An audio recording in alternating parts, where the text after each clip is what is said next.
On this, the 20th episode of View the Right Thing, Wes and Steve travel to post-World War II Italy to follow a father and son as they search for their most prized possession, a bicycle the father desperately needs to keep his job in The Bicycle Thief. And now, it's time for the 20th episode of View the Right Thing.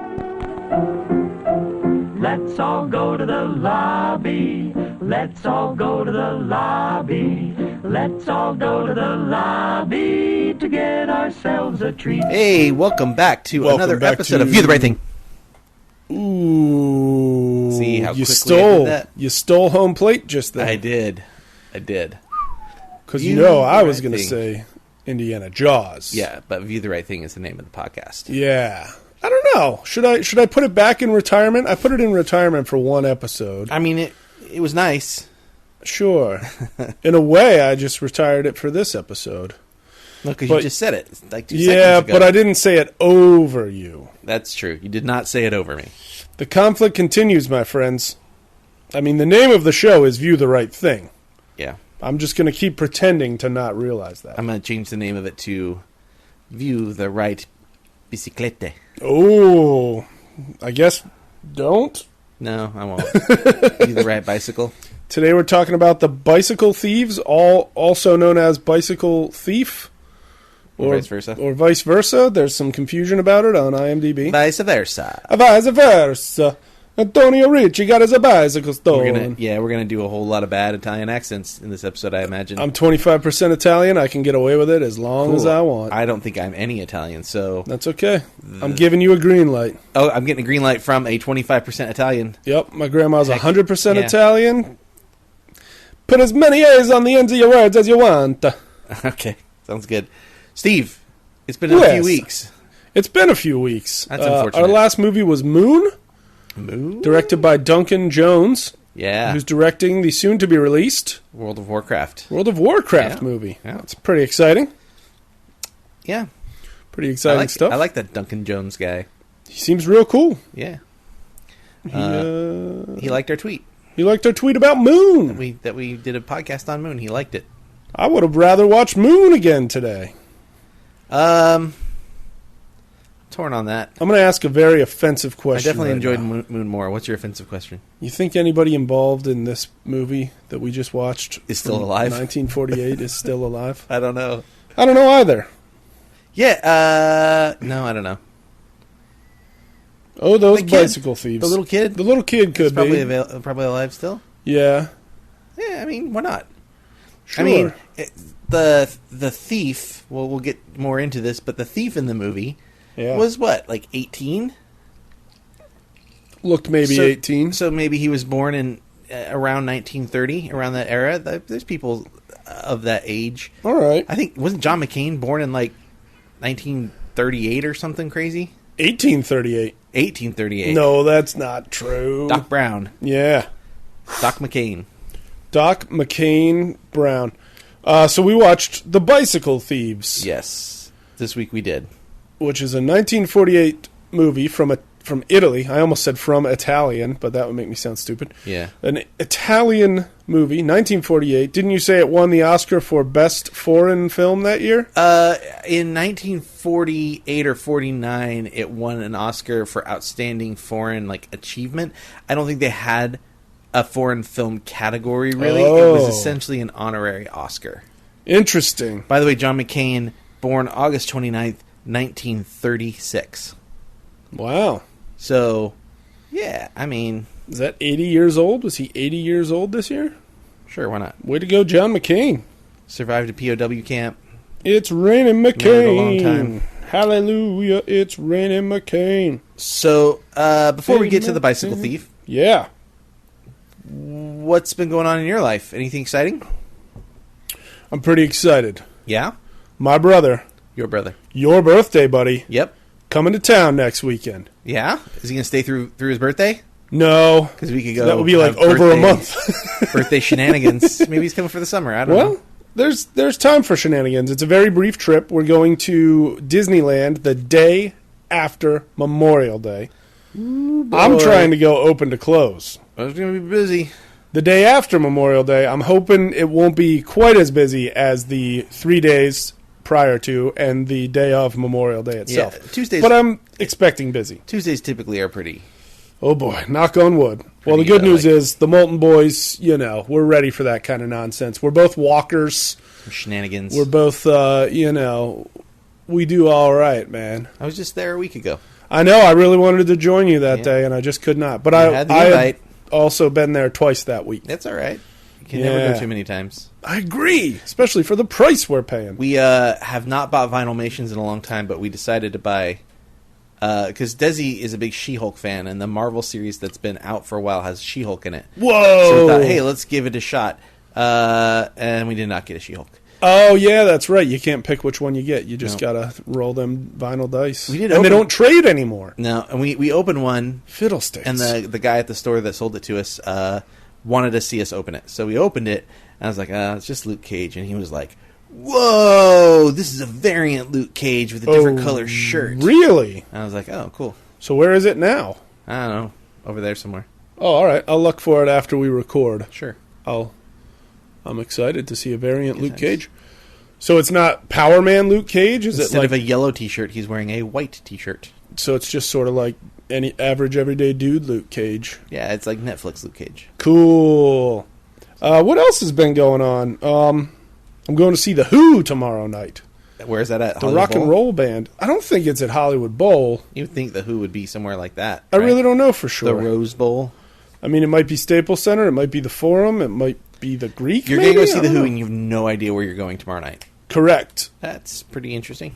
Well, who are you seeing it with? Former guest host, I almost called him Raniel. Former guest host Daniel Weiss, who you might remember from our Rampart episode, which is where Raniel just came from. Yep. He won some tickets on the radio, and he knows I'm a great big fan of The Who. Wow. Is his dad going too? Because his dad's a Who fan too, right? His dad's a great big fan of The Who, and I'm not sure. Okay. When we get done with the podcast, we'll double check with him. I couldn't name a Who song. Really? Not one? I'm sure I've heard them. You definitely have. You're like, oh yeah, this song, and I'd be like, oh okay, yeah, I've heard that song, but I couldn't name a Who song. Not even... I'm not like a classic, My Generation? Okay, that's The Who? Yeah. Cool. I didn't know that. I Can See for Miles? I would have guessed My Generation was like the Rolling Stones or something. Oh. If you'd said who did My Generation, I probably would have said Rolling Stones. I understand. I see. I also maybe couldn't name a Rolling Stones song, apparently. Of course you could. They sing that song that's in Interview with the Vampire. Sympathy for the Devil, is that Rolling Stones? Yes. Yeah, okay. There you go, you named one. Woo! What about from Stanley Kubrick's Full Metal Jacket? I don't remember. Oh, is it the Red Door one? Yep, Paint It Black. Paint It Black, that was called? Yes. You know what I knew that from, though? I wouldn't have thought Full Metal Jacket. I would have thought Stir of Echoes with Kevin Bacon. Oh, I remember that being a good movie, but I've never watched it a second time. It's all right. It's okay. I think it's because I still very distinctly and very disgustingly remember that scene where that girl's fingernail just snaps right off the end. Yeah, not good. Makes me so sick. Spoilers. Well, it's just, I mean, it just happens. A 15-year-old movie. Ugh, that scene is so gross. You been to the movies lately? I saw Civil War. I've only seen it twice. I've only seen it once. Oh. The one time. Probably the only time I'll see it in the theater. Really? I mean, I don't go to the theater and repeat a whole lot. There's so many movies that I want to see that I don't get to see. It's like, why would I waste the money on seeing a movie? I mean, I'd have to really, really love it. I've seen Captain America Civil War twice. Yeah. I think I only paid to see it once. Mm-hmm. I saw the first two Captain America movies probably 6 times each in the theater. No, 5 times Well, each. You got a lot of work to do. I'll probably see this a couple more times. I like it a lot. I did see Star Wars twice. Yeah. Force Awakens. I saw that 5 times. I did see Deadpool twice. I only saw Deadpool once, and I don't know what's wrong with the me. Blu-ray over here. It's playing in the $3 theater near my house. I'll check it out. Fancy. Oh, gosh. I finally saw The Jungle Book. I have not seen it. I thought you had seen it. The only movie I've seen since we've last talked in 3 weeks is Captain America. Captain America Civil War. Wow. I really want to go see Money Monster. Oh, yeah. With George Clooney and Julie Roberts. Julia Roberts. Yep. I think that's probably the movie that's highest on my list, higher than Jungle Book. All right. Money Monster. Jodie Foster directed that. Oh, cool. Yeah. I think he got a standing ovation at Cannes. Wow. Yeah. That's pretty excellent. Yeah. Good Jodie Foster, Money Monster. Oh, gosh. What else? I mean, she's not a money monster. You made it sound like Jodie Foster, the money monster. Well, because it almost rhymes. If her name were Jodie Fonster, it would rhyme with Money Monster. Yeah. What do they call that when you have two words that you use in a rhyme, but they don't actually rhyme? There's a term for that. Fusters, tweet us what that term is. Yeah, tweet at VTRT Movies. Like a like rhyme, but it's not. So it's like if I said like... Monster and Foster. Right. Like they're close, but they don't actually rhyme. Correct. Or like if I said, give me a call, man, I'm watching Maltese Falcon. That doesn't actually rhyme. Right. A call, yeah. man. Give me a call, man, I'm watching Maltese Falcon. So what do you think of Civil War? I enjoy it a lot. Yeah. I don't think it's quite as good as Winter Soldier. No, absolutely not. And I'm not sure if I enjoy it as much as Captain America: The First Avenger. Absolutely not. But I still like this movie a lot. I mean, it's basically saying it's, in third place within a trilogy of movies that are pretty darn awesome. Yeah. So something's got to be in third place. I think, that's like saying it's in last place. Not really. In a trilogy, if there's only 3 movies and it's third, it's in last place. For now, it's a trilogy. Yeah. I liked it. I thought it was all right. I thought it was a good setup movie. I loved Spider-Man in it. I feel like they finally captured the youthful excitement of Spider-Man that hasn't been sort of portrayed yet. Who knew hiring a teenager would do that? I know, right? An actual youth. Who knew? I liked the movie. I love Marissa Tomei. Felt like there wasn't enough Captain America in the movie. I can sort of agree with that. I get what they're doing and how it's a setup for Avengers 3. Yeah. / 4. Yeah. Or 3.5, whatever it is. But it's basically Avengers 2.5. In a way, yes, because there are so many other Avengers in it. Well, and the focus is about... The crux of the movie... just in case, I'm just going to say a little bit of a spoiler alert. I don't think this is a huge deal, but the crux of the movie is splitting up this group of Avengers. Right. So, it really is more of an Avengers movie. I can agree with than a Captain America movie. So that's my biggest critique. But man, Spider-Man was great in it. Spider-Man was great. Other surprise appearances were pretty darn great. Other surprise appearances. I'm trying to think of who the other surprise appearance was. Well, I mean, some of it was revealed in the trailer, but I'm trying to. I'm saying. Yeah. Should we say it? And let's.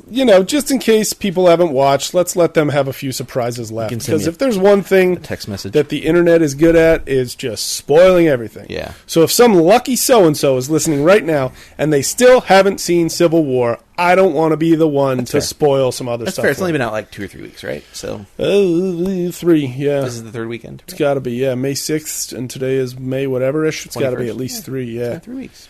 Yeah, I should see it one more time at least. Sure, once a week. You should average once a week as long as it's out. Yeah. Oh, I tried to, I got pretty far through Infinite Jest last night. Don't know what that is. Joaquin Phoenix stars in Infinite Jest with Benicio del Toro, Josh Brolin, a lot of people, frankly. It's a big cast. But it is based on the Thomas Pynchon, however you want to pronounce it, novel. He's basically a hippie private detective back in like late 60s, I think Venice Beach, some kind of real close LA beach town. Yeah. And he gets involved in this private detective case that just keeps spiraling further and further outward, and I really don't remember. That's interesting because he was in an Inherent Vice like a year ago. And this is Inherent Vice. Oh, wait, what did you say? What did I say? Oh, I might have said Infinite Jest. Infinite Jest. I've confused those two titles a lot. I was like, this sounds like Inherent Vice. That's crazy. Right. I saw Inherent Vice. Infinite Jest is the movie is the book that David Foster Wallace wrote. Right. Which he's touring for in the end of the tour. Is that what Okay, that so movie's this called? Joaquin Phoenix movie, This is Inherent Vice. the Paul Thomas Anderson film. By Paul Thomas Anderson, yes. I own this movie. You do? I do on Vudu. Oh, I didn't know that. I watched it on HBO Go. How we watch most of our movies here. Yeah, but for the podcast. I remember getting to this one pretty excellent scene pretty far along in the movie, and then I was like, there's still like 40 more minutes of movie left. It's a long movie. And then I woke up, and my phone, I was watching it on my phone in bed.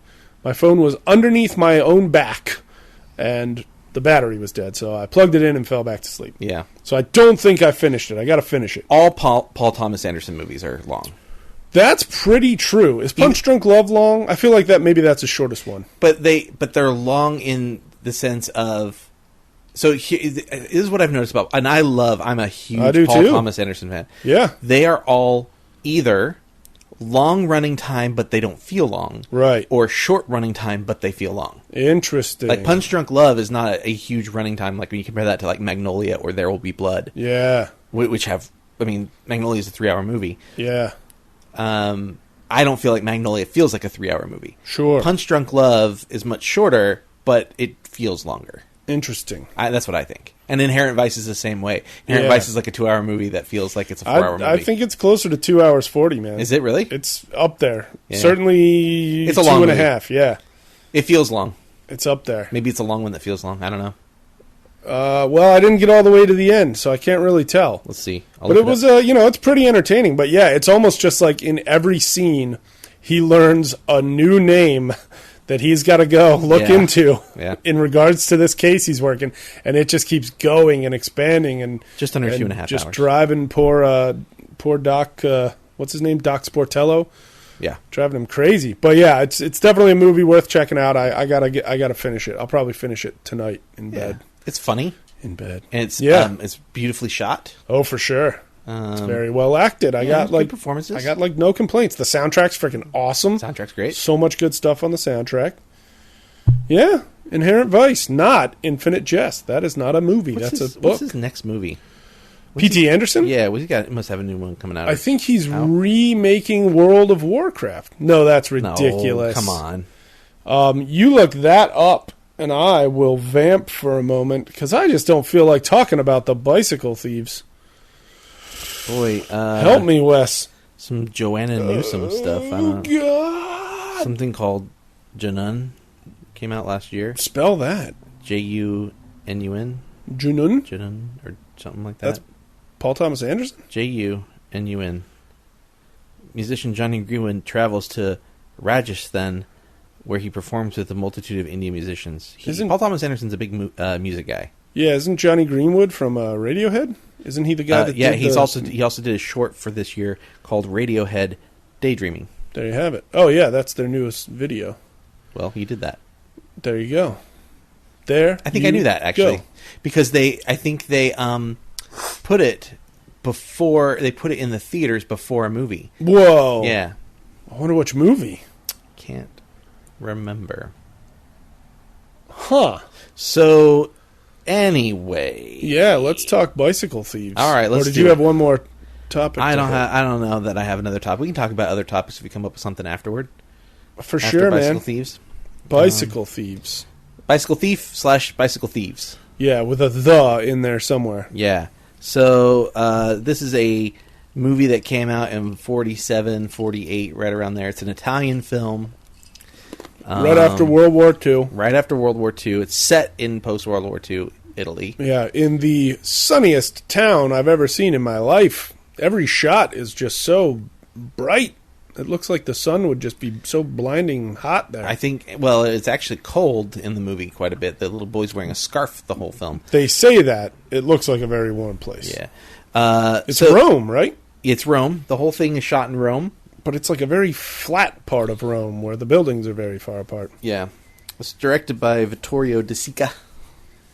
Vittorio De Sica. Yeah. You got to put your fingers in front of your mouth. I'm gonna let you do that maybe more than myself. But yeah, so it won, let's see. It might be De Sica. I don't know. You got awards in front of you there? Awards right here. It was nominated. Oh boy. for Best Writing. It's interesting that the movie came out in 1948, but it actually didn't win an award for the Academy. It was in the 1950 Academy Awards. Wow.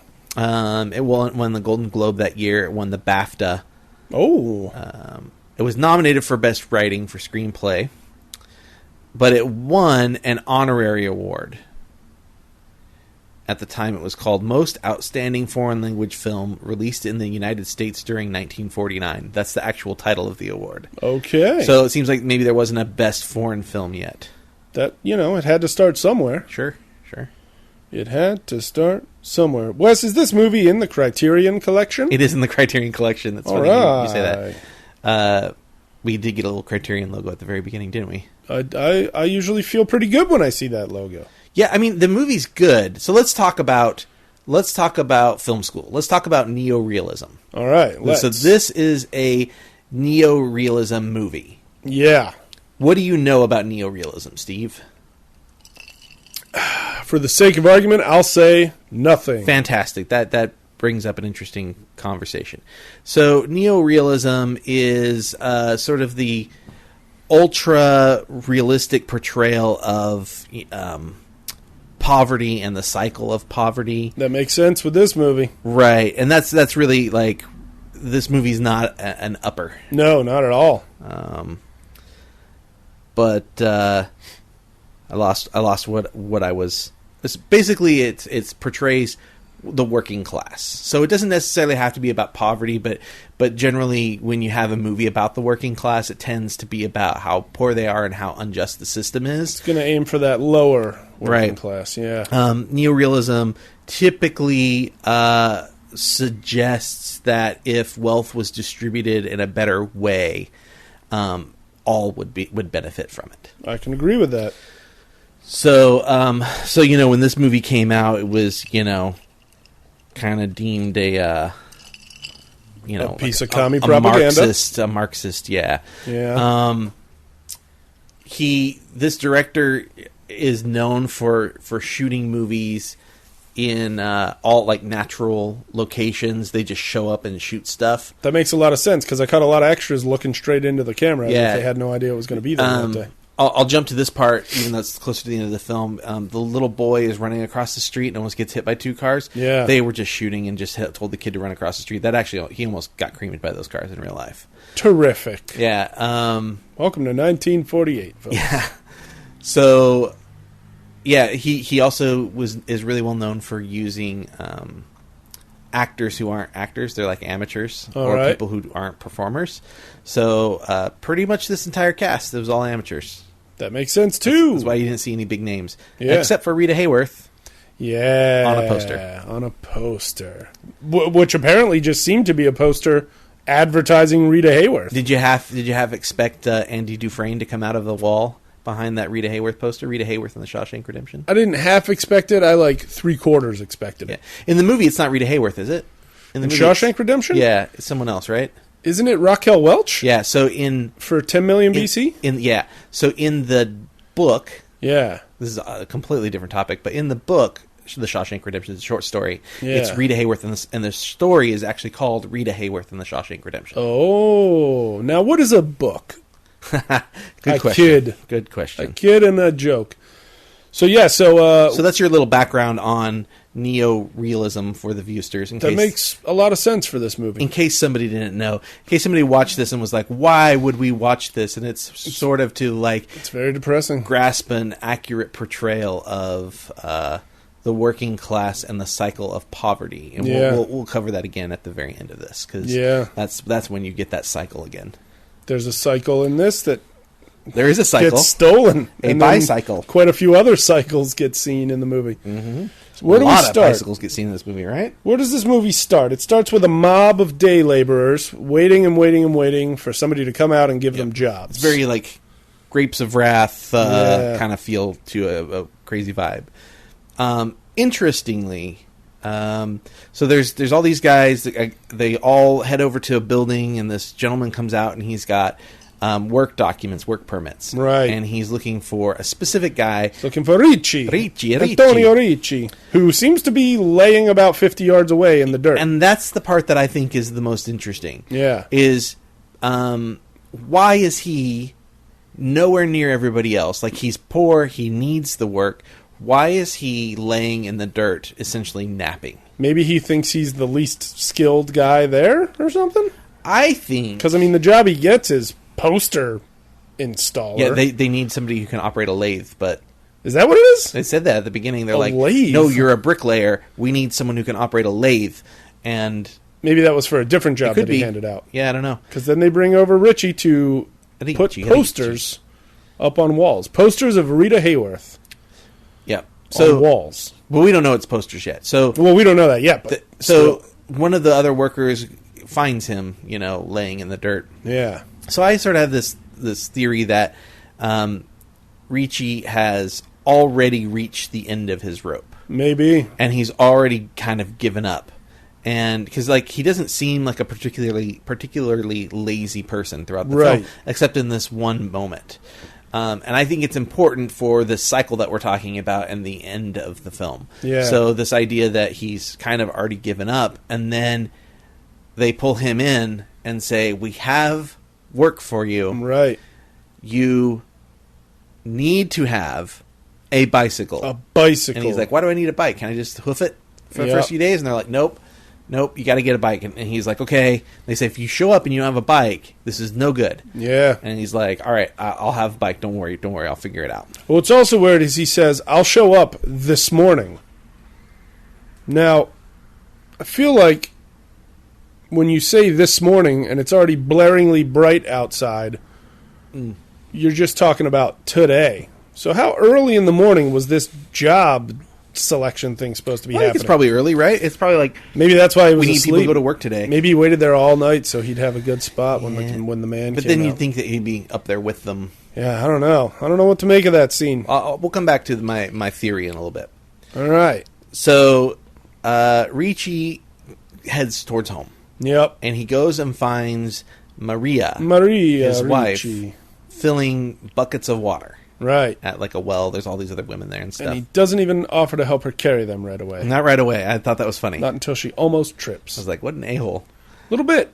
So, and that's another interesting thing, is there's definitely moments in the movie where I'm like, this guy's an a-hole, but he's an a-hole because he's constantly thinking about how he can make his family's life better. Yeah, I guess that's true. It's interesting. Like, he doesn't help her with the buckets, and it's because he has this conundrum that he's running through his head constantly. Yeah. And he's almost distant. He's like only half in the conversation. Yeah. So it's interesting. So he goes and tells Maria that, of course, they offered him a job, but he needs a bike. Where's his bike? He has pawned it, and she's like, I can't believe you pawned it. And he's like, well, how were you going to eat? You needed to eat. Yeah.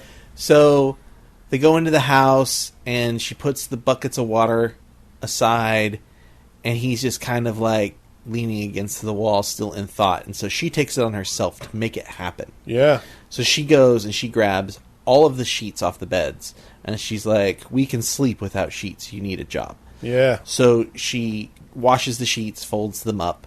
They head to the pawn shop. It's almost like a pawn factory. It was crazy. It was terrifying. Tons of people there trying to sell or get their stuff. Yeah, and who knows how much space occupied by pawned items. Yeah, actually, let me correct myself. Everybody is there to sell. Yeah. Hardly anyone is there to get their stuff. I think it's just him when they show when they show the window for where you pick up items, get your items back, he's the only one there. So everybody is selling off all of their things. Remember, it's a post World War II like devastated Rome. Right. So sorry, Italy, you lost. So they give the sheets over. The guy looks at them. He's like, 3 of these are used. Right. Like, the 3 aren't. And he's going to give them 7,000 lira. 7,000 lira for 6 sheets. Yep. I don't even understand the math there. I don't either. How dead is the lira if 6 sheets are worth? Well, if you're in a war-torn country, probably 7,000 of them. Pretty dead. Nobody wanted Italian money. Nobody wanted German money back then. I guess not. But then, how much does it cost to get the bike back? Well, I have it written down. So she's selling the stuff, and he kind of pokes his head in, Antonio. Yeah. And he's like, "Can you just give us a little bit more?" So the guy gives him 7,500. Oh, okay. The bike cost $6,500. So I thought it was $6,100. Was it 61? Okay, 60-something hundred. So they've got 1,300 lira left to play with. Yeah, not even enough to buy a bed sheet back. Yeah, gross. So they head out. He's got the bike, and he goes to the workplace and meets with the guy, and the guy's like, he's got the bike, and they're like, put your bike down. He's carrying his bike everywhere, like he's not letting it out of his sight. And then everybody kind of like says, put your guard down, set it down. What are you doing walking around here? Are you crazy? Yeah, with carrying a bike. Carrying a bicycle. Bicycle's supposed to carry you. Yeah. So he puts the bike down. He signs the paperwork. He gets his uniform. Oh, yeah. His hat, and tells his wife that she needs to adjust his hat because it's too loose. Yeah, he gets like a policeman's hat, it looks like. And then they go to take the a Holy ride. One. Yeah, so she says, we have to stop somewhere. A place. I have to see a woman. And he's like, what? And she's like, just a woman. Don't worry about it. I got this covered. So she goes upstairs, and he waits downstairs. His bike's leaning against the door frame. And three old widows come by. Some widows come in. They got the little veil on. They're wearing black and grieving veils. And they're like, concierge. And it's like some like ratty hotel or ratty apartment building. And they ask Antonio, is this where the Holy One lives? And he's like, I have no idea what you're talking about. So they go upstairs, and they say, is this where the Holy One is? And they from the other side of the door, yes. Come on in. It's in the back. Yeah. And so he gets curious, and there's these kids outside playing some sort of weird street dice game, skipping some stones or something. Yeah, some chunks of rock. Check on something like that. One of them hits the bike. Not a big deal though. Okay, one hits the bike. So he says, "Hey kid, watch my bike for me." And the kid's like, "Okay." And he goes up. I'm pretty terrified. Yeah. He goes up and he goes in, and some woman says, "In last door in the back." She goes to the last door, and his wife's in this room full of people, and there's this old sagely woman there who's sort of offering advice or some sort of mysticism. Yeah. People are leaving the room crying. We call her a crook. Yeah. But I believe those people thought she was a psychic. Well, it's interesting because the predictions that we see her make, for the most part, we do see the result, except for one, she doesn't really make a prediction. One, she just tells the kid that he's ugly and that he should go sow his seed somewhere else. Yeah.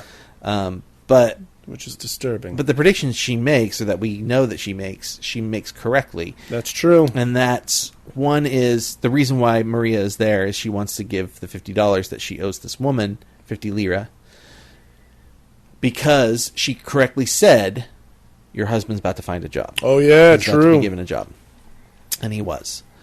So anyways, he's like, oh, you're just throwing your money away. This is hokum, essentially. And so he takes her out, but on the way out, she stops and leaves something at like the kitchen counter, which I believe is the $50 that she owes. Yeah, I think that is correct. So they go downstairs, back outside where those kids were. Oh, man, the bike's gone, isn't it? That's what I thought. That's what I really thought. It's a really great expectation that the director sets up this idea that that this is a movie about bicycle thieves. This bike is super, super important. Right. It is not stolen. It is still there. Oh, thank goodness. So they go home. And we meet the kids. The next morning, there's a baby in the bed. Yeah. And then with its arms straight up in the air. That was weird. Well, babies get weird. Yeah, babies are weird. They're dumb. No, they're just learning. They're pretty dumb. They're literally just learning about all of everything. His son, Bruno. Little Bruno. What do you think, 7? I was thinking more like 8 or 9, because that's such a huge difference. It's not. 7-ish, 8-ish, 9-ish. Somewhere between 7 and 9. Yeah. So Bruno's there, and he's working on the bike, and he's commenting, there's a dent on the pump. Yeah. And he's like, don't worry about it. And he's like, they dented it. You should have complained. And he's like this precocious kid. Yeah, and like, he does the Italian hand pointing at the mouth. Wise beyond his years. Yeah, you should have said something, Papa. And so he says, we got to get ready for work. So he goes in, gets his egg sandwiches for himself and his son. The wife's finished the hat. She says he looks like a policeman. He does. He does look a little bit like a policeman, which is interesting because the movie is him going on an investigation. Yeah, that's true. With no authority. An investigation with no authority. None whatsoever. So anyways, he and the kid head off to work together. They actually both look a lot alike. They're both wearing little jumpsuits. Yeah. The kid's got a scarf. Yeah, and he seems to work at a gas pump that's just like on a sidewalk somewhere. Yeah, he pumps gas for passing motorists. Yeah. So Bruno. he throws the kid on the bike and they ride off. And this was a kind of a moment, I guess a montage that I really liked, was them riding out of the city. Yeah. There's the bus that takes people out. Everybody's crammed onto that. And then all of these bicyclists, and they're all riding around and in front of the buses. Yeah. And they're leaving the city, and they're going at a pretty great speed. They're going pretty quickly, and there's the scenery is going by, and it's this very freeing moment. Yeah, for sure. He sort of solved his problem right away. Like something that in some movies would be the entire movie was about him trying to get the bike, right, specifically to get this job. He solved it pretty quick in the first 15 minutes of the film. His wife solved it. Yeah, okay. His wife solved the problem. And giving credit where credit's due. It's fair. Okay. And then they have this really freeing moment that I love. Right. They've got the freedom of a bicycle. Yeah. So he drops the kid off and says, I'll be back at 7. He drops him off at the gas pump. And then he heads to work, and we see him riding off on the bike with carrying a ladder. Yeah. And then we learned that he's going to put up these posters, these Rita Hayworth posters. And they show us how he's supposed to do it. There's a guy that trains him, and then the guy leaves him to it. I thought it was pretty creepy that the guy said, make sure you do it right, because when the inspector checks it out, he'll fine you. So the idea that there's a man paid to go around the city and inspect posters, which are essentially just slapped onto a wall with some glue, and somebody's getting paid to inspect these Rita Hayworth posters. Yeah. It was a different time. I wonder if... I sort of wondered about that, too. I thought... That was my first thought. My second thought was perhaps there's a city inspector kind of like a food service like inspector. This thing better look nice. Yeah, like if you leave stuff ratty or like where it's dangerous and it'll fly off and hit somebody's windshield or something, then we'll fine... And then since this is your route... Maybe that's what the inspector was doing. Yeah, these blocks are on your route. Okay. That's kind of what I'm thinking. But that frankly makes a lot more sense. I am not from that era, so I don't know. Because I tell you, if there's a job out there where all you have to do is go around the city and inspect posters, I want that job. Yeah. So, while he's putting up posters on his own... Yeah. There are two pretty sketchy individuals. I'll say. One seems to be maybe like a lookout. Oh. One is this younger kid with a hat. Yeah. Sneaking through the cars. And while Antonio's up on the ladder, putting the poster up. Pasting up Rita. The kid comes in and steals the bike. No! Rides away. And Antonio runs after him and jumps on a moving vehicle and is like, follow that guy, he stole my bike. And the guy's like, okay. And the lookout guy jumps on the other side of the car and is like, I saw him go in the tunnel, go that way. Which, that's not where the kid went. Right. So led them in the wrong direction. Son of a bam. So Antonio goes to the police, but the police aren't any help. No. This is a whole scene there, but it just really culminates to... We aren't going to look for it. If you find it, you file your report. Yeah, if you find it in a shop. So we can bust whoever, but other than that, find it yourself. So he gets on a bus to go get to his kid. He finds his kid. They walk home. He's late. He's 7:30 instead of 7. Yeah. They walk home. He tells the kid to go in and that he'll be home later. And he goes to this club. On the way there seems to be a mob of men who are meeting about getting work. How can we get more work? Who can give us work? Can you give us work? That kind of thing. And he goes into this club where there's a band rehearsing. Right. Rehearsing a pretty cruddy song. Yeah, it's a pretty lousy song. And his friend is, I don't know, the director or something. And I guess you could say he's the director because he keeps telling the guy he's singing it wrong. Yeah, what's his name? Like Bagdagino or something like that. I don't know. Something with a B. The garbage captain, that guy? I think he was the garbage captain, yes, as you said. So Antonio talks to his friend and says, this is the situation. They stole my bike. You got to help me get it back. And he's like, well, what they do is they take them to this market really early in the morning. They chop them up and sell the different parts in different places. So what we should do is go and see if we can find the frame, see if we can find, the different pieces, if they're identifiable. The bell, the tires. Yeah. So they make this arrangement, and Maria shows up, and obviously she knows what's going on because the kid told her, hey, he came back without the bike. Yep. And she's crying, and his friend is like, don't cry, it makes you look like a little kid. Get out of here. Get out of here, you scamps. We're gonna find it. We're gonna solve this problem. Don't worry. Straight.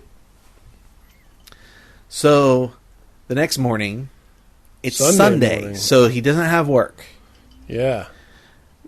He meets up with his friend, who seems to be like the captain of the garbage men. Yeah. Or street cleaners.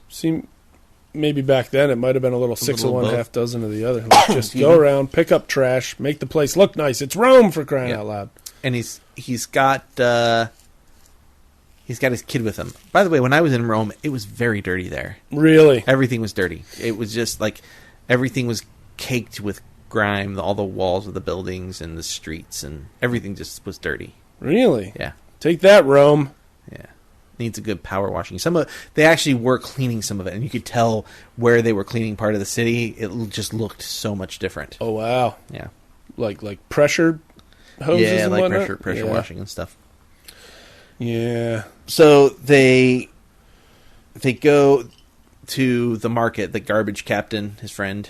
Yeah, don't they gather like two or three other garbage men to help too? Yep. Yeah. And they all go to that market that he was talking about, and at first they don't really see much, but then they start seeing people bringing out bicycle parts and setting up stands. And they bring the kid because the kid remembered or knew that there was a dent in the pump, and so he was going to help look for some of those parts. Very true. So they're looking Pumps and bells for specific frame, and they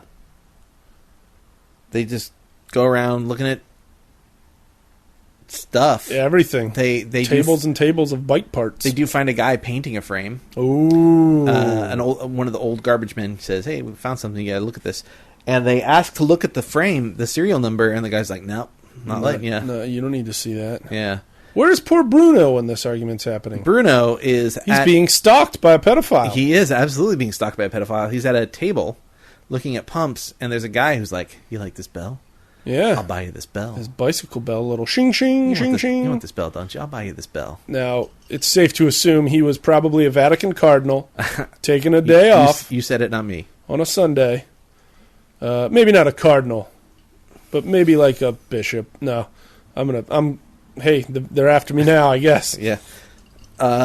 So they Antonio goes and gets a police officer. A police officer comes and says, let us see the number. He reads out the number, and Antonio's like, "No, that's not it. It's not it. 12024. Yeah. 24. Sure. I remember him saying it like that. My ice is jingling a lot. Yeah, it's okay. I'm going to stop. It's warm. Drinking. It's warm in here. So Does Bruno escape the pedophile? Kind of. Yeah, he does. That was close. So they leave the frame guy.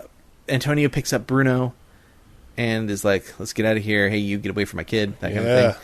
Guy looks very defeated. And so they decide that there's another plaza that they should go to. So his friend, the garbage captain, tells one of his men, drive the truck, take them to this other plaza, and see what you see. And the guy's like, by this point, it's already gone. Yeah. If it was at the other plaza, somebody else has already taken the parts. But he's like, just do it anyways. So they go, and on the way, it starts what? Pouring rain. Pouring rain. People are like jumping out in front of the truck and all this stuff. So the guy drops him off at the plaza, and it's pouring rain, and all these people are running with their wares trying to get out of the rain, and they all stand up at a like next to a building. Yeah, they kind of just stand next to a tall building that doesn't seem to offer any sort of a roof. It seems like there's a small ledge area that they're standing under. Okay. Because they wipe themselves off. The little boy. So here's another moment of the dad Antonio kind of being distracted and kind of being an a-hole. Yeah. So he runs without grabbing the kid or anything. He does that a lot. Expects the kid to follow him. The kid trips and falls onto the street, and he gets up, and then the dad wipes himself off with a handkerchief. And he looks over at the kid. And he's like, "What happened to you?" And the kid's like, "I fell down." Poor Bruno. Right there. I fell down right there. And so he's like, "Here, clean yourself off." And he gives him the handkerchief. Yeah. And so Bruno cleans himself off. Some more religious type people show up and also stand under the rain. Now I like seminary students. I like this moment, this rain moment. It lasts a while, very intentionally. Yeah. I liked that we saw what the markets look like with all the people running around doing stuff. Right. And this completely cleared the market. Yeah, so when the true. rain starts to stop and you see a kid come out with his bike, it's the thief. Yeah. There's not a lot of distraction. Yeah. So it was like a really nice creative way to kind of clear that field, the director to clear that field. Cool. So the thief comes up and he talks to some old man and gives him 100 lira for something. Yeah, for what even? I don't even know. Yeah, the old man's just like, "This isn't enough. What can I do with this?" Yeah. It's only 100 lira. Yeah. Well, hey, you give me 100 lira, I'll figure something out. Sure. I mean, I don't know what. 100 lira might be a Snickers bar these days. I don't know. Yeah, I don't know. Does Italy even use the lira anymore? When we were there, we used the euro. Yeah. I mean, I'm sure they have a lira still or something. What was the exchange rate when you were there? Do you remember? $1.70 maybe for 1 euro. 1 euro. Wow. Yeah. Not great. The dollar. Wait, no, that means that the dollar is stronger than the euro. No, the dollar is weaker. You need $2 almost to equal 1 euro. Darn it. So he's like, "Hey, stop, thief," and chases the thief, and the thief rides away and gets away, and there's nothing much. He's like, "Let's go, Bruno, let's go find the old man." So they go and chase down the old man, and they're like, "I want to talk to that kid." There's a great moment where Bruno like kind of gives up the chase and decides to pee on the wall, and the dad's like, "What are you doing? Like, let's go." Yeah. So they follow the old man, and the old man's like, I don't know what you're talking about. I don't know who you're talking about. Leave me alone. He keeps his lips zipped. Yeah, exactly. For too long. So they follow him some more. Quite a bit more. Yep. And they follow him into like a weird church where they're making everybody get shaved. Well, okay, so there's all these poor people coming in that want to eat. Right. And the church is like, "We're going to feed you, but you have to go to Mass to do it." But you can't, especially in this day and age, you can't go to Mass unless you're wearing nice enough clothes and you're presentable to God. Yeah. So what they do is they also provide them this service of cleaning them up. Cutting their hair or combing it, styling it for them. Yeah. And then giving them a quick shave. Quick shave of the face. So the guy gets a quick shave, and they all get ushered in. And Antonio sits down next to the guy and is like, "You got to tell me, you got to tell me, you got to tell me." And they have this argument. Forever. A hushed argument, probably for a little too long. Forever. I'm not totally sure, other than to cause the ruckus, which splits them up, why this is so long. That's the only reason I can think.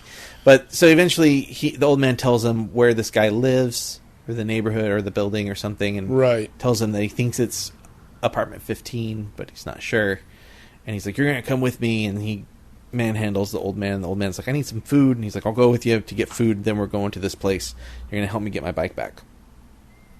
And so but then they lose the old man in the church, don't they? They lose the old man in the church. Some people accost them, and where you think you're going, you can't go this way, it's not time yet, blah blah blah, all that stuff. The old man gets away. They can't find him. They run all over the church throws him out finally. So there's more to it than that. Like, he goes out and sees some women setting up the food and finds out the door is locked. The main door is locked. And anyways, so they get outside. They can't find the old man. They decide to go down towards the...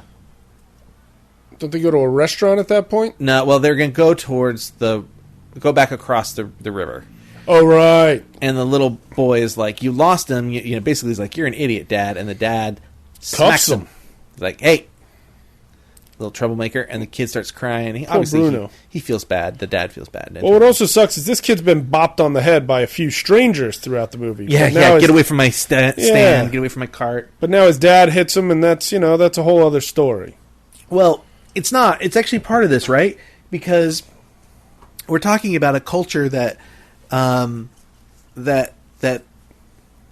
because of the circumstances they're in, begin to do more and more desperate things. Yeah. And this is an example of that, and an example of how you're raised and sort of bred to fulfill the cycle all over again. So this kid, you know, like, if the dad turns into this angry drunk at some point, Yep. which we don't know if he will, but he might. Let's hope not. And beats his wife and kids, then, you know, what does that raise the kids to do? Not that all people that were beaten turn into to domestic abusers, but still, there is a cycle out there. There is a cycle of violence. Yeah. So, so he hits the kid, and the kid cries and is like, "I'm not going with you." Poor and Bruno. He's like, "Get over here, Bruno, you little troublemaker." And it's actually kind of a sweet moment that's going to happen soon. So the kid comes back over, and he's like, "I'm going to go check down at the river." Antonio says, "I'm going to check down the river. Bruno, you wait at the edge of the bridge." So Bruno goes over and waits at the bridge. Like a good boy. And Antonio goes down to the, trying not to get down into the mud. Yeah. Looking down on the riverfront, and all of a sudden he hears, "Help, a boy is drowning." A boy is drowning, and he loses his mind and runs to see what's going on. And they're pulling a body out of the water. What? And they bring the body to the shore, and it is some sort of buff teenager. Yeah, not Bruno. It's like a buff teenager who was swimming. Yeah. His swimming buddies are there. So he turns around and looks back up toward the bridge. Bruno's waiting right where he should be. Bruno taking his jacket off and sitting down on the steps. And there's this realization that Antonio has about what he had just done to his child and the way he's treating his child. Good. And serves you right, Antonio. And you can see it just in his face. Like, there's no real dialogue over it. I mean, there's an example of what he does next. But so they walk along the riverfront, and they talk about how, this is hopeless. I'm just going to give up and go home. You're tired, right? And the kid's like, yeah. He's like, sit down for a minute. So they decide, you know what? Before we go home, we're going to go get something to eat. We're going to have a treat. Oh, yeah. We're going to get something to eat. So they're going to get pizza. Mm-hmm. I was really excited to see them eat pizza, but they didn't eat pizza. Pizza and wine. They go to this nice restaurant, and they go in, and there's a band playing, and there's some kind of like rich people eating spaghetti nearby, and there's a kid eating a gooey mozzarella sandwich. Yeah, Antonio says you'd have to earn 1 million lira a month to eat like those people. Yep. How much is Antonio earning if he gets this job back? Well, if he gets it, he's going to earn 12,000 a month. Yeah. Well, it seems like not very much if they got 7,000 for some bed sheets. 12,000 plus another 2,000 in overtime. But yeah, so about 14,000 a month. Oh, and then he also says 800 a day for the family. What's he call it for the family? Well, yeah. So there's a family allowance too. Allowance. So basically, what he did is it's not 800 a day. No, he said 800 a day. Think about that. 800 times 30. I think that was totaling it all up, figuring out how much a day he would make with his salary was 800 a day. Okay. So times 30. Okay. That's like double his salary. 800 a day times 30 is $24,000. Yeah. So, yeah. So that's great. 24,000 lira anyway. So yeah, great for them for sure. There's checking the exchange rate while there's you this talk. snobby little kid eating at the table near them. I've got I'm dressed nice and my hair is coiffed. He looked sickly in the face. Yeah, he was a weird. His face he looked inbred. He's a little. I'm gonna say it. He looks a little like the kid from Game of Thrones in the first season, I think, when he's like, make the small men fly. Oh yeah, throw him through the moon door. Yeah, the Lord of the Vale, yeah. Little Lord, whatever his name is. No, he looked way more inbred than that kid. But I mean, they had similar facial features. But yeah, they try to order pizza, and the place is like, we don't have pizza here, and he's like, mozzarella sandwiches and wine, a full bottle of wine. So they bring this big carafe of wine, and he gives the kid wine. He's like, he oh does. Man, if your mom saw this, which kind of plays into the cycle of drinking and abuse and poverty. It does. Although I think maybe in Italy it's not as crazy, and I think part of it was, they couldn't afford stuff like this very often. And, this was his way of giving his kid a treat. And something that, there's a snobby little kid at a table next to him, oh, I'm eating this sandwich. Oh, I have this dessert. When the kid gets dessert, he turns around and looks at Bruno. Yeah. With this confidence. And I think that was a way of his dad sort of giving him something extra. Look at me, I have more than you.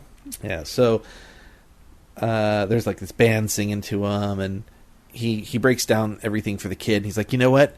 Everything's telling me I should give up, but I'm not going to give up. And Bruno's like, heck yeah. So he has a new plan.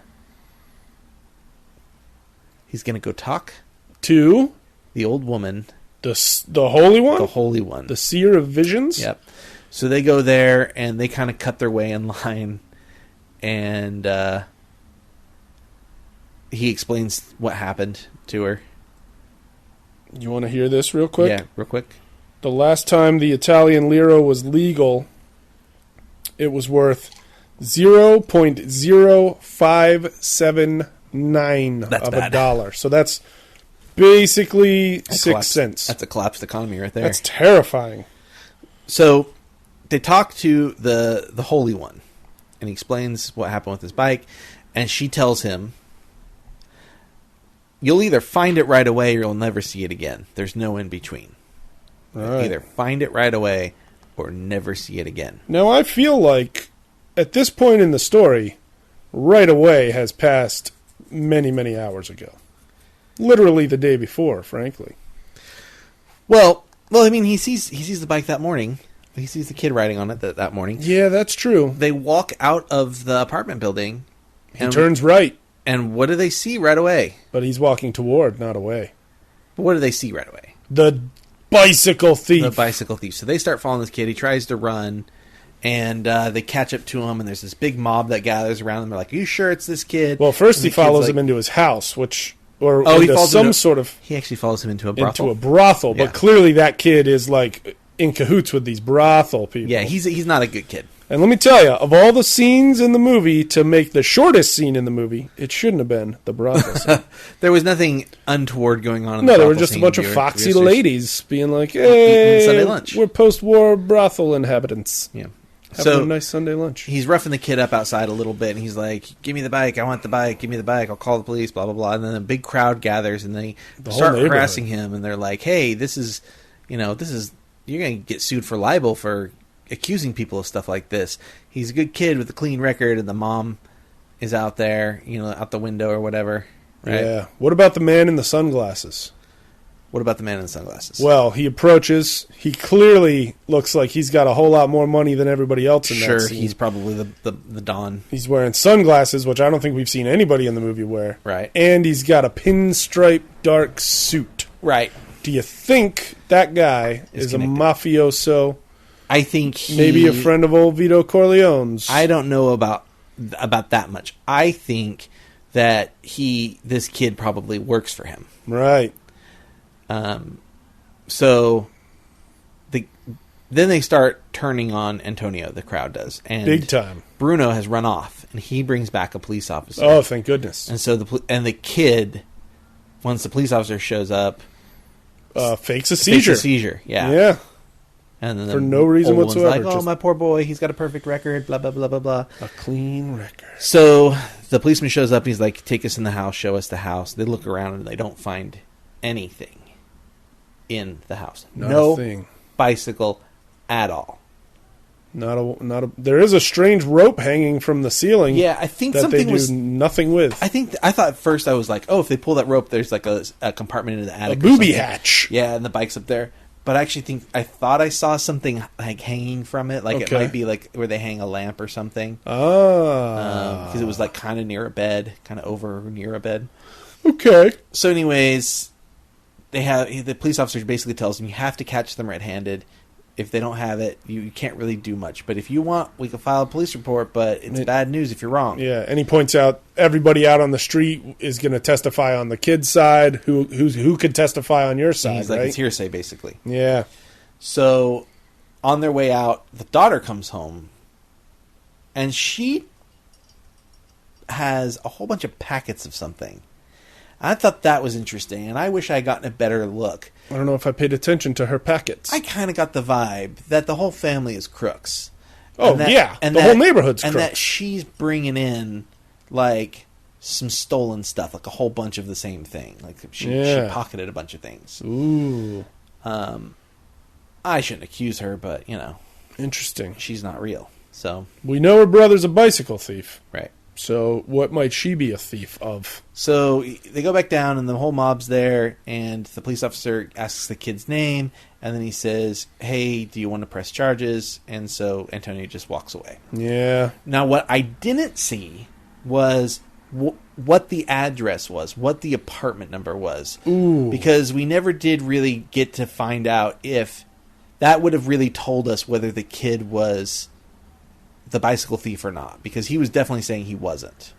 Right. Ooh, I remember seeing it, but I don't think I... See, I'm picturing the number 15, Yeah, sure. but that's because I know the old man said maybe 15. All right, Viewsters, if you know, let us know. Send us a tweet at VTRT Movies. Yeah. Or Instagram us a photo of it. Ooh. So they IGSP. walk out, walk away from the town, and they're like yelling at him, "Don't come back!" Yeah. That kind of thing. Threatening to sue, threatening to beat him up. They end up outside a big sports arena, Right. and there are bikes So many. as far as the eye can see. I'd say maybe hundreds, but certainly Yeah. tens of dozens. And he sees all these bikes, and he turns around, and just up the street, leaning against the doorway, is another bike. A lone bike on a All by itself. silent street. So he starts thinking. Yeah, and you hear the soccer game raging on. You can hear the crowd roaring in the Cheering. background. Yep. Are they cheering for him to steal a bicycle? I mean, they might be. Ooh, So he's getting tempted, and he keeps kind of going back and forth. Meanwhile, he looks over, and his kid is beat. Yeah, Dead tired, this kid. dead tired. He's been marching around in the sun. He didn't get his pizza. Yep. He's had wine. Yeah. Yeah, he's maybe hungover. Now, He's so the kid's almost tired. been run over a bunch of times. Yeah. The kid's dead tired, and he is thinking, hey, I think I'm going to steal this bike. So he gives the kid some money and says, take the trolley home. Aw. So the kid, the soccer game starts to get out. People are picking up their bikes. There's a lot of traffic. Hey, maybe this is the time to slip away. The kid goes to the trolley as the dad turns away and walks away, and the kid doesn't get on. There's not enough room on the trolley. Yeah. So the trolley leaves. The dad goes and steals the bike. The lone bike And up the street. Yep. As soon as he grabs the bike, somebody says, hey, thief, that's my bike. Yeah. And so men immediately come out and chase him. And they run around. He goes up and down some streets and comes back around to that main sports arena area. And he gets away. No, And now he's the bicycle thief, well, right? he doesn't really get away, no. Oh. The little boy, Bruno, sees these men catch up to his father and pull Oh, him no. off the bike and start to rough him up. And they're like, hey, you're going to jail for this. Oh, snap.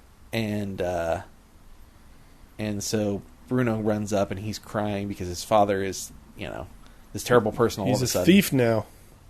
And the thing that they hated the whole movie, the thing that the kid was being conditioned to fight against and to catch, Right. is what his father became. And the owner of the bike comes out, and they're like, "Oh, you're gonna go to jail. And you're such a terrible example for your kid." Right. And the guy says, he looks at the kid and looks at Antonio and says, "Let him go." Right. And they're like, "Are you sure?" And he's like, "Yeah, it's not worth it." We caught him. We got the bike back. But still, You and your kid go home. Antonio has officially crossed the line Yeah. So into thiefdom. he takes his kid and walks away, and we see them kind of walking toward the sunset. And then they see Antonio's stolen bike and they get it back, right? Nope. The end. Fin. It's interesting, the ending, too. This kind of like walk on down the street towards the sunset is very similar to like a Charlie Chaplin. It's like a Charlie Chaplin-esque, like The Kid. Yeah.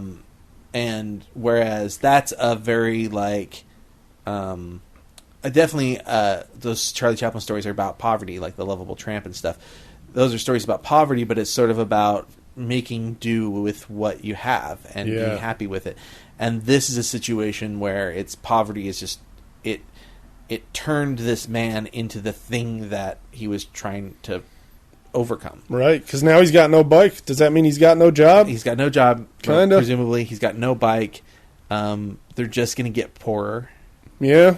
And the indifference of the establishment in helping that situation. And, I can see both sides of it. I mean, how do you catch somebody who's stolen a bike somewhere in Rome? Right, in a city full of bicyclists. Yeah. How do you catch a bicycle thief? So... sad, man. Very sad. So it was definitely a downer of a film. Yeah. Poor Antonio and Bruno and Maria. And whatever the baby's name little was. baby. Little baby Ricci. Christina. It was Christina. Whoa. That would make her, how old? Like 70, 60 something? High 60s? I'm going to go get the bucket. Why don't you talk about... Let's talk about... how did you feel about this movie? Tell me your thoughts on this film. Well, for starters, what amazed me most about the movie is that I did not fall asleep once. Despite the fact that you didn't like the movie. It's in black and white, which my brain just has a hard time with. As much as I hate to admit it, I will admit it. Because my brain sees black and white movies and just goes, oh, it must be nap time. Zonk. Right. But I didn't fall asleep during this movie. I was really, really, really hoping that they would catch the bicycle thief and find the bike, and we'd have there a might happy be ending. some justice in the world. Yeah. But not in this movie. Yeah. No, I felt really bad for poor little Bruno. Yeah. Because he was a good boy the whole way around. He went to work to try to support his family. Yeah. He took care of his dad's bike. He did try to pee on that wall that one time. He knew not to go with the creep with offering him the bell. And it was just like Bruno was such a good kid, and then his dad goes and smacks him in the face that one time. Yeah. For not a very good reason at all. And that made him so very sad, and it broke my heart to see. Well, while you're talking here, I'm going to look up maybe a review. So this was a fast episode. Well, hey, that's okay. It's tough when it's a movie that was such a downer. Yeah, and because it's like I don't feel like discussing it. Yeah, I just had to watch that downer of a film, and now I need to talk about it too. Yeah. Here's New York Times. The New York Times. December 13th, 1949. Again, the Italians have sent us a brilliant and devastating film in Vittorio De Sica's rueful drama of modern city life, The Bicycle Thief. Widely and fervently heralded by those who had seen it abroad, where it has already won several prizes at various film festivals, this heart-tearing picture of frustration, which came to the world yesterday, bids fair to fulfill all the forecasts of its absolute triumph over here. For once more, the talented De Sica, who gave us the shattering shoe shine, that desperately tragic demonstration of juvenile corruption in post-war Rome, has laid hold upon and sharply imaged in simple and realistic terms a major, indeed a fundamental and universal dramatic theme. It is the isolation and loneliness of the little man in this complex social world that is ironically blessed with institutions to comfort and protect mankind. Although he has again set his drama in the streets of Rome and has populated it densely with significant contemporary types, De Sica is concerned here with something which is not confined to Rome, nor solely originated by post-war disorder and distress. He is pondering the piteous paradoxes of poverty, no matter where, and the wretched compulsions of sheer self-interest in man's desperate struggle to survive. And that's interesting because 20 years earlier, America was going through a time of the Great Depression. Yeah, a time of the great one, poverty, and I think was witness to what was happening. Certainly witness to what was happening in Europe over the last 10 or so years. So the commentary from the New York Times that this is something that is a universal tragedy, a universal drama, is not Universal Studios. No, it's true and understandable. So I don't know. I think that was the bicycle thing. I think if we were two guys alive in 1948 seeing this movie, I think I would have a lot more of a strong reaction to it. Well, whereas now I'm just sort of like, oh, I get it. Life is meaningless, and if you're down, you're going to stay down. And well, let me ask you to compare it to another movie we watched, Sullivan's Travels. So how do you feel comparing those two movies together? Because they're definitely similar themes. Oh, for sure. I mean, you saw in Sullivan's Travels that because he was a poor person, and he hit somebody, hit a police officer. Yeah. As a poor person, he was given this maximum sentence. Right. So, you know, but we had a positive story, I guess, there. Yeah, because in Sullivan's Travel, he keeps lucking his way into all these happy, funny situations. Yeah. And then, yes, it does get very grim for him towards the end, and then for like 20 minutes, it's lucks his way out of it. Well, yeah. I mean, I guess he lucked his way out, but he does have this realization about the good you can do in the world, because remember, Sullivan's wanting to make this movie, essentially. Yeah, basically. He's wanting to make this movie, and then realizes like there's more important things I can do for the world by making happier stuff. So yeah. But so of those two movies, which movie do you like better? Certainly Sullivan's Travels, because at least it's funny and yeah, it's very funny. It's easier to watch. And there's some light at the end of the tunnel. And there's this movie... Yeah, and unfortunately this movie... I mean, but see, on the other side of that, this is almost my same argument with Saving Private Ryan and The Thin Red Line, right? Like, everybody's like, oh, Saving Private Ryan's like the best of the late 90s World War II movies. And it's like, it's an awesome movie. Is that a thing people say? Can't take that away. Well, I remember when those two movies came out, like, there was a big bunch of debate between me and all my movie-going pals. But it was like, but The Thin Red Line is definitely the much more realistic version of World War II. Sure. Saving Private Ryan's a very... I don't know. I mean... like, let's go get them, and there's... Graphically, though... It's going to be good. And it's... I mean, like, the invasion of Normandy is fairly... Yeah, I'm not saying, like... Realistic. I'm not saying Saving Private Ryan is all sunshine and rainbows. But just, like, story-wise... It's a MacGuffin movie. Yeah, it's like these guys have an absolute definite goal that they have to find this one guy and bring his butt home. Whereas Thin Red Line, it's just sort of like, here we are in this beautiful place. Oh, is it about to become a living nightmare, or are we going to maybe get to chill with the natives for a while, like Sean Penn and Jim Caviezel in the first part of the movie? And it's like, you know, it's just a much more realistic depiction of what was happening in the war. Which do you enjoy more of those two movies? See, Saving Private Ryan. Yeah, so it's interesting. Yeah, and I think it might be part of. I mean, maybe it's part of our age. You know, you're saying maybe back then we would have had a different appreciation for this film. Yeah. And our age, you know, we grew up with this, with the MacGuffin film. You know, we grew up on Spielberg films, right? So having that kind of goal and then catharsis at the end is important to someone of our age, I think, and that's something that this movie didn't really offer us. It offered us a goal, but they didn't get to it. It felt like there was more movie. It ended, and I was just like, "What? That's the end." Yeah, the ending was really very abrupt and very sad. Yeah, so you got a bucket in your hand. Yes, the Muppet bucket is ready. You gonna draw? Sure. Will you hold while I draw? Yeah, absolutely. All those slips of paper in there. I'm digging deep. All right. Last time I dug deep, we got Dune and Hodorowski's Dune. Oh, boy. Well, they're out of the bucket unless you put them back in. I know. I think I actually dig deep every time, really.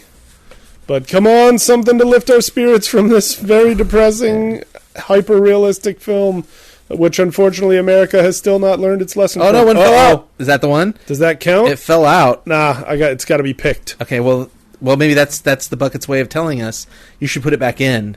But I can't reach it from here. Oh, you can't? All right, you know what? That's the bucket's way of telling us. What is it? That's it? I can't see it. What is it? I can't see it. It's got an N. Nightmare Before Christmas? No. Oh, I think it is not. I think I know what it is. It is the exact opposite of lifting our spirits. Uh-oh. It's one that I've never seen that is very controversial. Oh, you've read the title? I can't see it. I can't see the whole title. I think I know what it is. I have not looked at the title at all. Do you want to put it in the bucket, or do you want to keep going? Because it's your call. I'm putting it in the bucket. All right, mix it up. I could be wrong about what it was. Oh, all I saw was the last three letters. Hold the bucket. It needs us both to be touching it. It's like a non-evil Ouija board. Now, if you pull out what I think it was, still, then we know it was fate. He's got something. What you got? Oh, he's making a face. He's sneering. Can I put this back in the bucket? No, you cannot. I do not want to watch this. You got to do it. We got to do it. I don't want to watch this at all. What is it? One of the longest, most annoying movies ever made. Okay. Which, yes, it has its place in film history. Okay. It must be something you've seen and I haven't. Yes, I've stood next to Captain America in line at a Ralph's once and thought, holy crap, is that who I think it is? But this movie is not about to improve our mood at all. Okay, what you got? Easy Rider. Never seen it. Okay. I want to put this back in the bucket. You can't put it in the bucket. Oh. We gotta watch it. Easy Rider. You don't like it, huh? I think it's like the point of our show. It's a movie that everybody should see. It had an absolutely necessary place in American history, especially in American film history. Mm-hmm. Like, this is a movie everybody should see once. Yeah. I've probably seen it 3 or 4 times. Mm-hmm. I have no desire to see it a 5th time. Well, you know, it's funny that what the viewsters don't know is our plan is to watch this movie now. Right. And so we should go get lunch first. I feel for you. I will give you an option. Let's hear it. The option is we watch Easy Rider and we just deal with it. Do we get lunch first? Yeah, sure. Okay. Either way, we can get lunch first. The other option is we pick a whole different movie. No, well, kind of. Oh. We keep Easy Rider. Yeah. And we do a special episode where we go back to the old style and we do 2 films. But whatever gets pulled out of there, if you pull Easy Rider 2... which exists, although it has nothing to do with anybody that's not what who I meant. Made the original. If you pull out... I'm trying to think of like another slow movie, Leaving Las Vegas, which is another downer. Sure, we've both seen it, so it's not in the bucket. But right. If you were to pull that out, then we got to do both of those movies in the same episode. This gives you a chance for a more uppy film, but we've got to do 2 in the next episode. Wow, like we used to do. But does that mean we have to watch them both today? No. One of them will be today. You can choose which one we watch today. And one of them will be in the next 2 weeks before we get this next episode out. I'm rolling those dice, Wes. You're going to roll the dice. Because I want to watch something that's not Easy Rider today. After the Bicycle Thieves, I want to watch something that's not a very depressing movie about people on motorcycles. There's a lot down at the bottom here. Get your motor running. Watch this movie later. All right. I just mixed it up. There was a bunch like stuck to the side. So what movie do you think was the one that fell out? I think the one that fell out was Birth of a Nation. Oh. And I was like, holy cow, that's not... I don't think that was it, because when I held the paper up, I saw something that looked like, almost like the word defend on it. I don't know. All right. What's this? That's a long title, whatever it is. He's making another face, ladies and gentlemen. What'd you draw? Birth of a Nation. Close. Yankee Doodle Dandy. Well, it's like a musical. You wanted an upper. True that. Now you got to do Yankee. What a combination! So we got to watch Yankee Doodle Dandy today. Easy Rider and Yankee Doodle Dandy for the next episode. Can't we just watch The Final Girls? We cannot just. We've already seen that. I know, but I want to watch it. We've seen it. We've talked about it. Is there anything else you want to talk about today about this movie or Yankee Doodle Dandy? Maybe we should just go back to Easy Rider. No, at least it's in color. You rolled the dice. You made your choice, my friend. At least it's got a Yankee classic... Doodle Dandy is in color. Oh, is it? I thought that was. Sure I thought that was an old black and white Jim Cagney movie. No. I call him Jim Cagney. It's like, I'm pretty sure it's like Fred Astaire. It's like a musical. It's like a dance movie. Dance musical. Sure. I always thought Jimmy Cagney was in that. Okay, Where did I get that from? Let's see here. Yankee, You dirty redcoat. 1940. Can't we just watch James My Blue Cagney? Heaven? You're correct. 1942, James. It is black and white. Of course it's black and white. It's from 6 years earlier. I love it. I'm completely wrong. You were completely right. Do or die. A real live nephew of my Uncle Sam, born on the 4th of July. Well, it has an actor from the era that I love, S.Z. Sakal.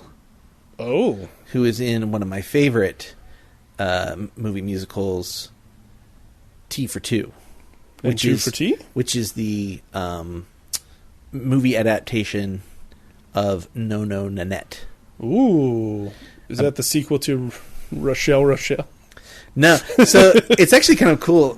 Maybe we should add to the bucket sometime. It's kind of a cool premise about this this rich girl who gets everything she wants. Oh. No, Nanette. Is it her? It was Miley Cyrus, right? No, hold on. Let me see who it was. It wasn't her. Well, let's save that for when we do the Yankee Doodle Dandy episode. Oh, but we won't be talking about this. It's Doris Day. Oh, Doris Who Day. I love. So she just like goes for everything. This is a Depression era story, but it's like a fun thing. She bets her uncle that she can say she wants to do this like that she can say I slit the sheet I slit, and on the slitted sheet I sit. Well, no, she wants to invest money, their family money, into this big Broadway musical, not knowing that it's about her. No, they've lost their money in the stock market. And so he convinces her. He places a bet with her because she's like she gets everything she wants. Yeah, she has to say no to everything that she's asked for 48 hours. So of course, in this 48 hours, and she's trying to put this big Broadway musical together, she's asked a lot of questions about, am I right for the part? Or she meets a dashing man. Oh. Do you love me? She has to say no to everything. She has to say no to everything for 48 hours, and if she goes with her heart and says yes, then she loses the bet. Ooh. It's almost like a weird mix around of Brewster's Millions. Kind of. Yikes. No, Nanette. No, Nanette. And then what's the other title? T for Two is the movie. T for Two. Yep, that's the one. 2 for Steve. Yes, two T's for Steve. Wes, let's get lunch. Okay, we're going to get lunch apparently. Then we're going to watch a movie. Can I thank the listeners for listening and the viewsters for viewing? Yeah, please, go for it. Thank you so much for joining us on this episode of View the Right Thing with Steve and Wes. Yeah. Follow Wes on Twitter as Movie Hippo, and of course follow at VTRT Movies. That's the View the Right Thing main Twitter account. Yeah. We have an Instagram too, under the same exact handle, right? Yeah. Yeah, we do. Yeah. And I'm at even Stephen No Howood. Go. Even Travis Stevens. Oh yeah. Gave us a follow. Yeah. Duncan Jones gave us a like. Whoa. Duncan Jones, check out World of Warcraft the movie in theaters. You guys should be following our VTRT movies. We have some pretty cool stuff. Thanks so much for slogging through the Bicycle Thieves with us.